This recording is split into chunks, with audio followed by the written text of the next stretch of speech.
theorem നോക്കുന്നു. Let V be a finite dimensional vector space and let S is equal to set V1, V2, etc. Vn be any basis. A part, if a set in V has more than n vectors, then it is linearly independent. B part, if a set in V is fewer than n vectors, then it does not span V. നമുക്ക് പ്രൂഫിലേക്ക് കിടക്കാം. ആദ്യമായിട്ട് part A തുടങ്ങാം. അപ്പോൾ അതിൽ ആദ്യം നമുക്ക് എന്ത് വേണം? ബിയുടെ അകത്തൊരു സെറ്റ് വേണം. If B set has if A set in B has more than n vectors. അപ്പോൾ n വെക്ടേഴ്സിനാലും കൂടുതലൊരു സെറ്റ് വേണം. ആ സെറ്റ് ഞാൻ W എന്ന് വിളിക്കുന്നു. അപ്പോൾ അതിനകത്ത് W1, W2 എക്സെട്ര WM എന്ന് പറഞ്ഞ എലമെന്റ്സ് ഉണ്ട്. ഇത് ഈ WMകളൊക്കെ എവിടെ കിടക്കുന്നത്? എവിടെയാണ്? ബിയുടെ അകത്താണ് കിടക്കുന്നത്.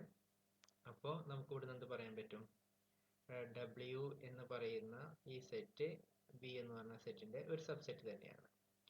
ഇനി ഡബ്ല്യൂയുടെ അകത്തുള്ള എണ്ണം, വെക്ടേഴ്സിന്റെ എണ്ണം എന്നിനേക്കാളും കൂടുതലാണ്. അപ്പോൾ അതുകൊണ്ട് ഞാനിവിടെ എം ഗ്രേറ്റർ ദാൻ എൻ എന്നും പറഞ്ഞ് എടുത്തിരിക്കുന്നു.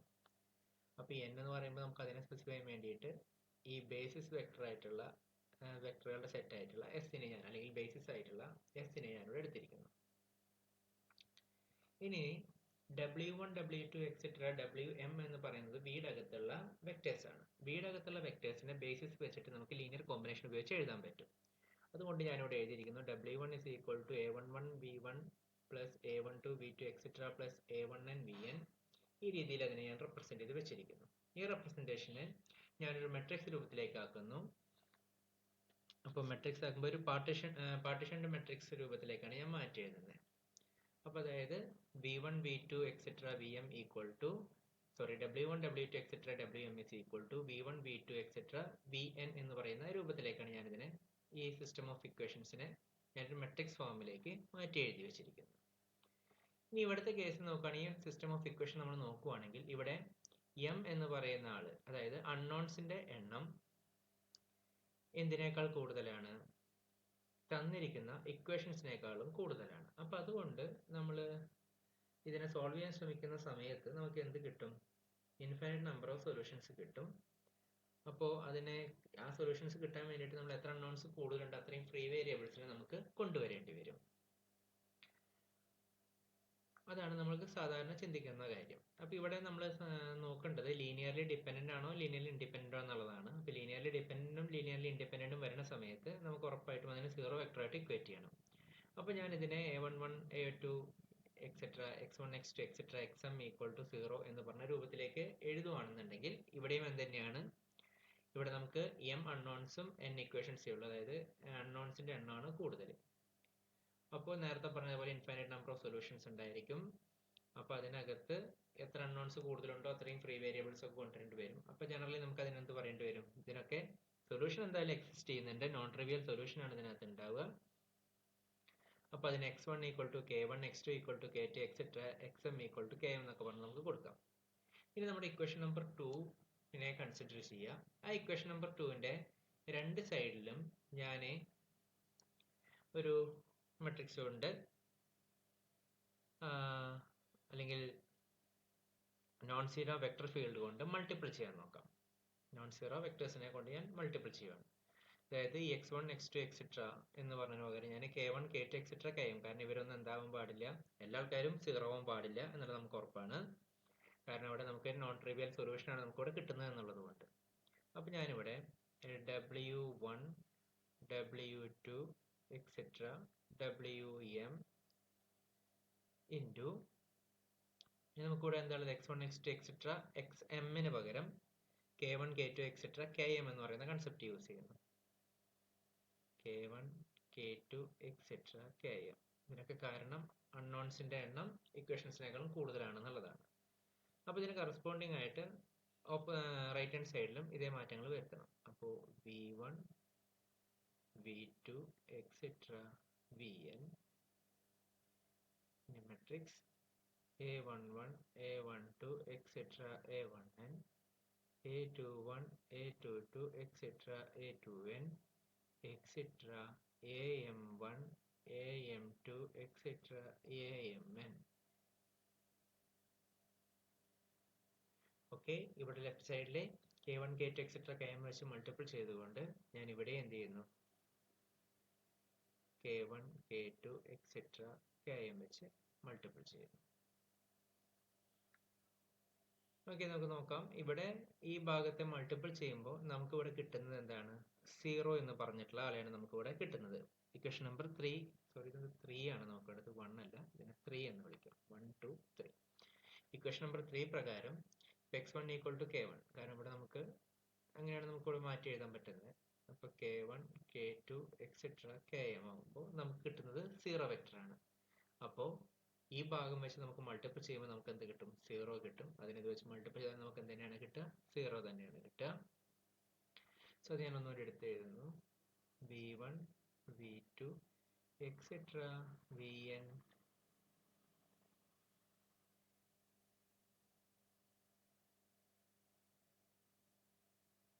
Etcetera vn into 0 0 etc 0 which is equal to 0 0 etc 0. അതായത് ഇതിനെ എഴുതുവാണെങ്കിൽ നമുക്ക് എന്താ കിട്ടാൻ പോകുന്നത്? k1w1 plus k2w2 plus etc kmwm equal to 0.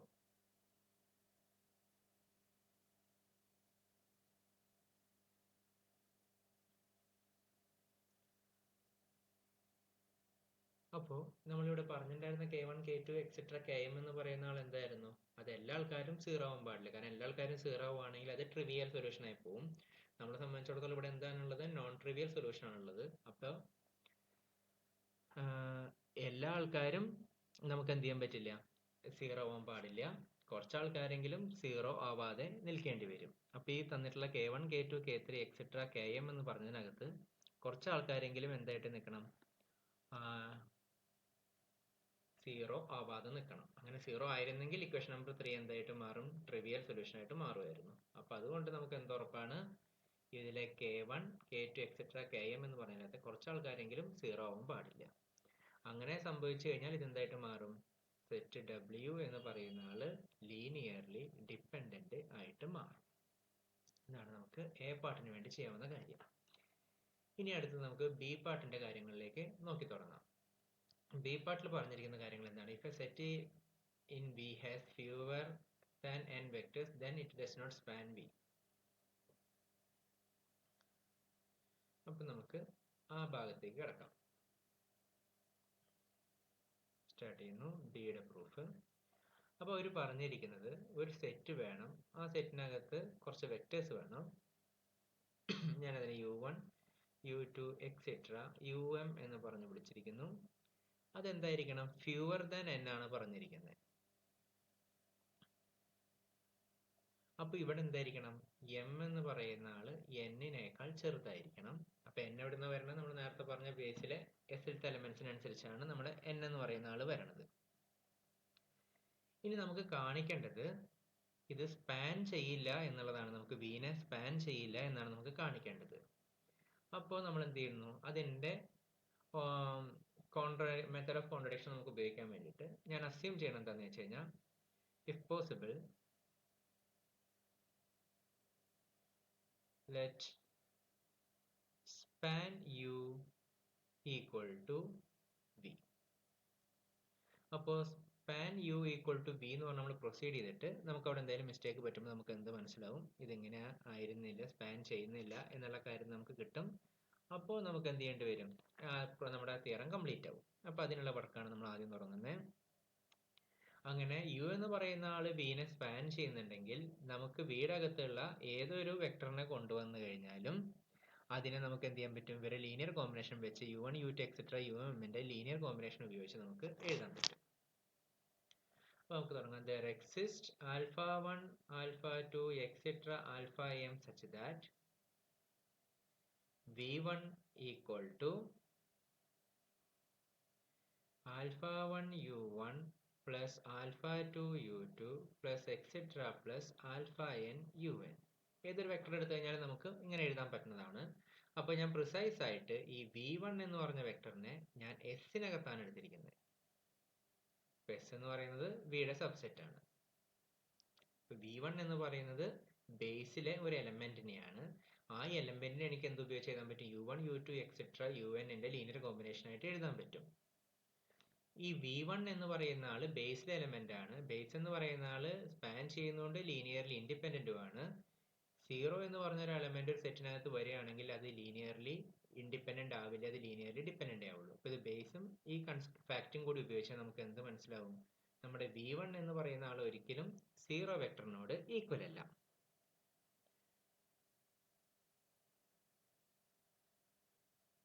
ഇത്രയും കാര്യം നമുക്ക് എന്താണ്? ഓക്കെയാണ്. അപ്പൊ V1 എന്ന് പറയുന്ന ആള് ഈക്വൽ അല്ല എന്നുള്ള കാര്യം നമുക്ക് എന്തിനോട്? 0നോട് ഈക്വൽ അല്ല എന്നുള്ള കാര്യം ഇപ്പൊ മനസ്സിലായി. അങ്ങനെ V1 എന്ന് പറയുന്ന ആള് 0 അല്ലാത്തത് കൊണ്ട് ഇത് നമുക്ക് ഒരിക്കലും എന്ത് എഴുതേണ്ട കാര്യമില്ല, ഈക്വൽ ടു 0 എന്ന് പറഞ്ഞിട്ട് എഴുതേണ്ട കാര്യമില്ല. അങ്ങനെ 0 എന്ന് പറഞ്ഞാൽ എഴുതേണ്ട കാര്യമില്ലാത്തത് കൊണ്ട് നമ്മളെ സംബന്ധിച്ചിടത്തോളം ഈ ആൽഫ ഐകളിലെ ഒരാളെങ്കിലും, മിനിമം ഒരാളെങ്കിലും എന്താവണം? നോൺ സീറോ ആവണം. കാരണം ഇവര് നോൺ സീറോ അല്ല, എല്ലാ ആൾക്കാരും ആൽഫ ഐ സീറോകളാണെന്നുണ്ടെങ്കിൽ ഇത് മൊത്തം സീറോ ആയിപ്പോ. അപ്പോൾ വി ഐ എന്ന് പറയുന്നത് അല്ലെങ്കിൽ V1 എന്ന് പറയുന്ന ആൾ സീറോ ആവും. പക്ഷെ നമുക്കുള്ളത് V1 എന്ന് പറഞ്ഞ ആൾ സീറോ അല്ല എന്നുള്ളതാണ്. അപ്പോൾ V1 സീറോ അല്ലാത്ത സ്ഥിതിക്ക് ഇതിനകത്ത് ഏതെങ്കിലും ഒരു കോഫിഷ്യന്റ് എങ്കിലും എന്താവാൻ പാടില്ല? സീറോ ആവാൻ പാടില്ല. അപ്പോൾ for some I 1 less than or equal to I less than or equal to, നമ്മൾ എടുത്തിരിക്കുന്നത് ഇവിടെ M ആണ് നമുക്ക് വേണ്ടായിരുന്നത്, കാരണം നമ്മൾ U ഉള്ളത് M വരെയായിരുന്നു. ഓക്കെ, അപ്പൊ അങ്ങനെ ഒരാളെങ്കിലും ആൽഫ എങ്കിലും എന്താവാൻ പാടില്ല? സീറോ ആവാൻ പാടില്ല എന്നുള്ള കാര്യം നമുക്ക് ഉറപ്പ് വന്നു. അങ്ങനെയാണെങ്കിൽ ഞാനിവിടെ without loss of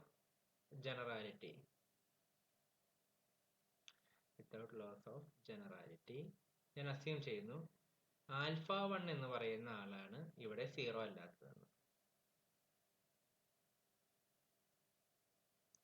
alpha I ഒരാളാണെങ്കിലും zero ആവാൻ പാടില്ല എന്നുണ്ട്. ആ സീറോ ആവാത്ത ആളിനെ ഞാൻ തൽക്കാലം ഇവിടെ എന്ത് പേര് വിളിച്ചിരിക്കുന്നു? ആൽഫ 1 എന്ന് പറഞ്ഞിട്ട് ഞാൻ പേര് വിളിച്ചിരിക്കുന്നു. അങ്ങനെയാണെങ്കിൽ ഇതിൽ നിന്ന് എനിക്ക് കൺക്ലൂഡ് ചെയ്യാൻ പറ്റാവുന്ന കാര്യം എന്താണ്? V1 ഈക്വൽ ടു അല്ല, V1ന്റെ കാര്യം അവിടെ നിൽക്കട്ടെ. അപ്പൊ ആൽഫ 1 എന്ന് പറയുന്ന ആള് സീറോ അല്ല എങ്കിൽ ആൽഫ എന്ന് പറയുന്ന ആള് വീൽത്ത് എലമെന്റ് ആണ്. V എന്ന് പറയുന്നത് വെക്ടർ സ്പേസ് ആണ്. അപ്പൊ ഇത് ഫീൽഡ് ആണ്. ആൽഫ എന്ന് പറയുന്നത് സ്കേലാർ ആണ്, ഫീൽഡ് ആണ്. അത് സീറോ അല്ല എന്നുണ്ടെങ്കിൽ ആൽഫ 1 ഇൻവേഴ്സ് എന്ന് പറയുന്ന ആൾ എന്ത് ചെയ്യുന്നുണ്ട്? എക്സിസ്റ്റ് ചെയ്യുന്നുണ്ട്. അപ്പൊ ഫീൽഡിനെ എന്നൊക്കെ നമ്മൾ പറഞ്ഞ കൺഫ്യൂഷൻ അവിടെ വേണ്ട. ആൽഫ 1 എന്ന് പറഞ്ഞ ആൾ സ്കേലാർ ആണ്. ആൽഫ 1 എന്ന് പറയുന്ന ആൾ നോട്ട് ഈക്വൽ ടു സീറോ ആണ്. അപ്പോൾ അത് ഇംപ്ലൈ ചെയ്യുന്നത് എന്താണ്? ആൽഫ 1 ഇൻവേഴ്സ് എന്ന് പറയുന്ന ആൾ എന്ത് ചെയ്യുന്നുണ്ട്? എക്സിസ്റ്റ് ചെയ്യുന്നുണ്ട് എന്ന് നമുക്ക് ഉറപ്പിക്കാം. അങ്ങനെയാണെന്നുണ്ടെങ്കിൽ നമുക്ക് എന്തൊക്കെ കാര്യങ്ങൾ ഇവിടേക്ക് എഴുതാൻ പറ്റും? ഈ കാണുന്ന ആൽഫ 1 U1നെ ഇവിടെ നിർത്തിയിട്ട് ബാക്കിയുള്ള ആൾക്കാരൊക്കെ ഞാൻ അപ്പുറത്തേക്ക് കൊണ്ടുവരുന്നു. അപ്പോൾ alpha 1 U1 equal to V1 minus alpha 2 U2 minus alpha 3 U3 minus etcetera minus alpha M UM, which implies U1 equal to alpha 1 അങ്ങോട്ട് പോകുമ്പോൾ alpha 1 inverse into V1 minus alpha 1 inverse into alpha 2 into U2 minus etcetera minus alpha 1 inverse alpha M UM inverse. Sorry, UM inverse അല്ല, UM. ഇപ്പൊ നമുക്ക് എന്താ കിട്ടിയിരിക്കുന്നത്?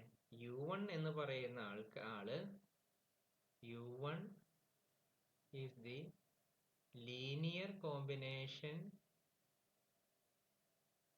of V1 U2 U3 etc. UM.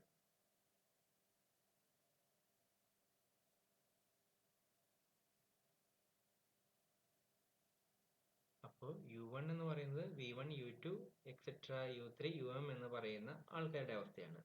അപ്പോ span U എന്ന് പറഞ്ഞാൽ നമുക്കിപ്പോൾ എന്താ എഴുതിയിരിക്കുന്നത്? സ്പാൻ U എന്ന് പറയുമ്പോൾ യുവിനകത്തുള്ളത് U1 U2 എക്സെട്ര UM. അപ്പോൾ u1 വെച്ചിട്ട് u1ന് പകരം ഇനിയിപ്പോൾ ആ വരുന്ന ടേമിനൊക്കെ എനിക്ക് പകരം എന്ത് ഉപയോഗിച്ചാൽ മതി? ഈ പറയുന്ന ആൾ ഉപയോഗിച്ചാൽ മതി. അപ്പൊ അതായത് ഞാൻ എഴുതുന്ന ഈ u1ന് പകരം ഞാനിവിടെ എഴുതാൻ പോവാണ് അതിനകത്തൊരു v1 u2 u3 etcetera um. പിന്നെ ബാക്കിയുള്ളത് u2 എക്സെട്ര um വരെയുള്ളത്. പിന്നെ ഒരു സെറ്റിൽ ഒരു എലമെന്റ് ഒരുപാട് വട്ടം റിപ്പീറ്റ് ചെയ്യേണ്ട ആവശ്യമില്ല, ഒറ്റ വട്ടം നമ്മൾ എഴുതാറുള്ളൂ. അപ്പോൾ ഇതെന്തായിട്ട് മാറി? Span v1 u1 v1 u2 u3 etcetera um എന്ന് പറഞ്ഞിട്ട് നമുക്കിതിനെ എഴുതാൻ പറ്റും. അപ്പൊ അതായത് നമ്മുടെ അസംഷൻ എങ്ങനെയായിരുന്നു? സ്പാൻ u എന്ന് പറയുന്നത് v ആണ്. അത് എന്ന് പറയുന്നത് ഇപ്പൊ നമ്മൾ എന്താ കണ്ടുപിടിച്ചിരിക്കുന്നത്? സ്പാൻ uന് പകരം നമുക്ക് എന്ത് ചെയ്യാൻ പറ്റും? v1 u2 u3 etcetera um എന്ന് പറഞ്ഞിട്ട് നമുക്ക് എഴുതാൻ പറ്റും. ഇനി ഇതേപോലെ ഞാൻ എന്ത് ഉപയോഗിക്കുന്നു? ഇപ്പൊ ഞാൻ v1 വെച്ചിട്ടാണ് ഇത്രയും കാര്യങ്ങൾ ചെയ്തത്. ഇനി ഇതേപോലെ ഞാൻ അടുത്തെടുക്കുന്നു. v2 എന്ന് പറയുന്ന എലമെന്റ് v-യുടെ അകത്തുള്ളതാണ്. അങ്ങനെയാണെങ്കിൽ ഈ v2 എന്ന് പറയുന്ന ആൾ അതേപോലെ തന്നെ s-നകത്തെ എലമെന്റ് ആണ്. ഇനി ഇതേ രീതിയിൽ തന്നെ നമ്മൾ ചിന്തിക്കുവാണെങ്കിൽ v2നെ നമുക്ക് എങ്ങനെ എഴുതാൻ പറ്റും? β1 v1 plus β2 v2 plus etcetera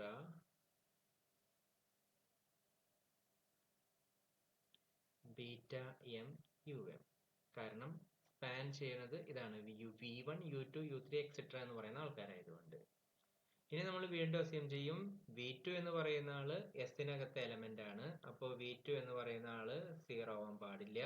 അങ്ങനെയാണെന്നുണ്ടെങ്കിൽ അവിടെ ഒരു ബീറ്റ i എങ്കിലും എന്തായിരിക്കും? 0 ആവില്ല. ഫോർ സം i അതിന് ഞാൻ പ്രിസൈസ്ലി β2 ആന്ന് പറഞ്ഞിട്ട് എടുക്കുവാണെങ്കിൽ എനിക്ക് ഇപ്രാവശ്യം എന്ത് കിട്ടും? u2 ഈസ് ഈക്വൽ ടു നേരത്തെ ചെയ്ത് അതേ രീതികൾ ചെയ്യുവാണെങ്കിൽ beta inverse b2 minus β2 inverse β1 v1 minus etcetera minus β2 inverse βm um എന്ന് പറഞ്ഞ് കിട്ടും. അങ്ങനെ ഇതേ രീതി പറഞ്ഞു കഴിഞ്ഞാൽ നമുക്ക് ഇപ്പം എന്ത് കിട്ടും?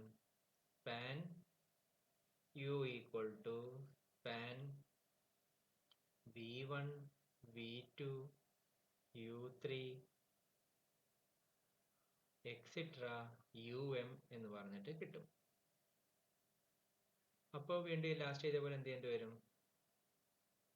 Span u equal to v equal to span v1 v2 u3 etcetera um എന്ന് പറഞ്ഞ് കിട്ടും.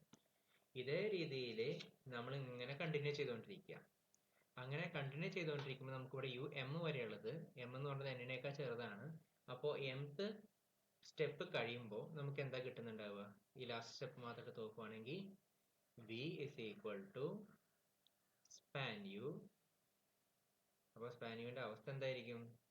Okay, v1 v2 etcetera vm വെച്ചിട്ട് കിട്ടും. എന്നോട് um വരെ ഉള്ളതുകൊണ്ട് എല്ലാവരും എന്തായിട്ട് മാറും? എല്ലാവരും ഫുള്ളായിട്ട് എന്തായിട്ട് മാറും? vm വെച്ചിട്ടായിട്ട് നമുക്ക് കിട്ടും.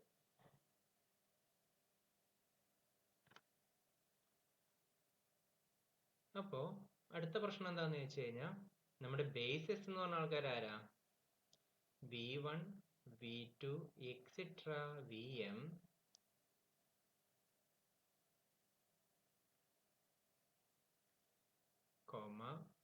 vm plus 1 vm plus 2 etcetera vn. അതിന്റെ m ചെറുതും n വലുതുമാണ്. ഇതാണ് നമ്മളെ സംബന്ധിച്ചിടത്തോളം എന്ത്? ബേസിസ് എന്ന് പറയുന്ന ആള്.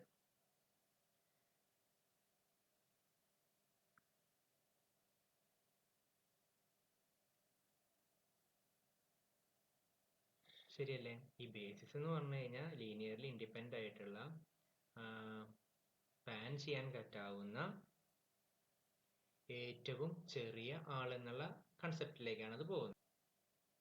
അപ്പോൾ നമ്മളിവിടെ പറയാണ് ഈ v1 v2 എക്സെട്ര vm വെച്ചിട്ട് നമുക്ക് entire v1 v2 etcetera vm എന്ന് പറയുന്ന വെക്ടേഴ്സ് ഉപയോഗിച്ച് എൻറ്റയർ വെക്ടർ സ്പേസ് വിനെ നമുക്ക് സ്പാൻ ചെയ്യാൻ പറ്റുമെന്ന് വിചാരിക്കുക.